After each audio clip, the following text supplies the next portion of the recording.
Hello दोस्तों, welcome to my YouTube channel. दोस्तों, आप सभी का स्वागत है हमारे इस नए वीडियो में। दोस्तों, हम सेटिंग कर रहे हैं राम जी के स्केच को, जो कि ये दूसरा वीडियो है सेटिंग का। इसके पहले मैं एक वीडियो बना चुका हूँ जो कि हाफ कंप्लीट है। चलिए दोस्तों, हम इसे पूरा कंप्लीट करते हैं। अगर आपको इससे पहले का वीडियो चाहिए तो हमारे चैनल पे मौजूद है, आप वहाँ से जाकर देख सकते हैं।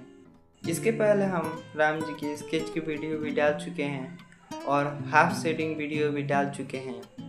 यह है मेरा दूसरा शेडिंग का वीडियो, जो कि मैं इसमें राम जी की स्केच को पूरा सेट करूँगा। दोस्तों, अगर आप हमारे चैनल पे नए हैं तो हमारे चैनल को सब्सक्राइब कर लीजिएगा और इस वीडियो को लाइक कर दीजिएगा। तो चलिए दोस्तों, हम इस शेडिंग को पूरा कंप्लीट करते हैं।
दोस्तों हमारा सेटिंग कंप्लीट हो चुका है, जो कुछ इस प्रकार का है। तो कैसा लग रहा है आप लोग को ये हमारा सेटिंग?